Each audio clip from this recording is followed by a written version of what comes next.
ஒரு அழகான பூந்தோட்டத்தில் வண்ணமயமான வண்ணத்துப்பூச்சி ஒன்று வசித்து வந்தது. அதன் பெயர் ரோஜா. ரோஜாவுக்கு நிறைய நண்பர்கள் இருந்தார்கள். தேனீக்கள், வண்டுகள் மற்றும் பிற பூச்சிகள் அவளுடைய நண்பர்கள். அவர்கள் அனைவரும் சேர்ந்து பூக்களில் தேன் குடித்து விளையாடுவார்கள். ஒரு நாள் ரோஜா தனது நண்பர்களுடன் விளையாடிக் கொண்டிருந்தாள். அப்போது ஒரு சிறிய புழு ஒன்று தரையில் ஊர்ந்து செல்வதைக் கண்டாள். புழு மிகவும் சோகமாக இருந்தது.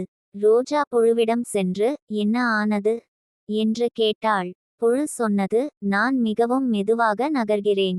என்னால் மற்ற பூச்சிகளைப் போல் வேகமாக பறக்க முடியாது. அதனால் எனக்கு நண்பர்கள் இல்லை. ரோஜா புழுவுக்கு ஆறுதல் சொன்னாள். நீ கவலைப்படாதே. நீ மெதுவாக நகர்ந்தாலும் நீ ஒரு அழகான புழு. உனக்கும் நண்பர்கள் கிடைப்பார்கள்.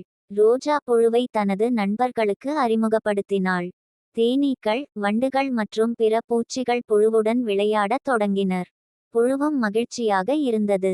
சில நாட்களுக்கு பிறகு புழு ஒரு அழகிய கூட்டுப்புழுவாக மாறியது. கூட்டுப்புழுவிலிருந்து ஒரு அழகான வண்ணத்துப்பூச்சி வெளிவந்தது. அது ரோஜாவைப் போலவே வண்ணமயமான இறகுகளை கொண்டிருந்தது. புதிய வண்ணத்துப்பூச்சி ரோஜாவுக்கு நன்றி சொன்னது.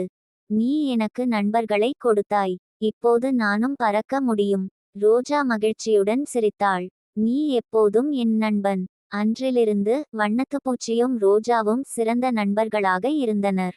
அவர்கள் இருவரும் மற்ற பூச்சிகளுடன் சேர்ந்து பூந்தோட்டத்தில் மகிழ்ச்சியாக விளையாடினர். முடிவு. நட்பு என்பது அனைவரையும் ஒன்றிணைக்கும் சக்தி.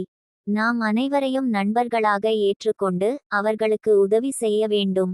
ஒவ்வொருவருக்கும் தனித்துவமான திறமைகள் உள்ளன. நாம் அவற்றை மதிக்க வேண்டும்.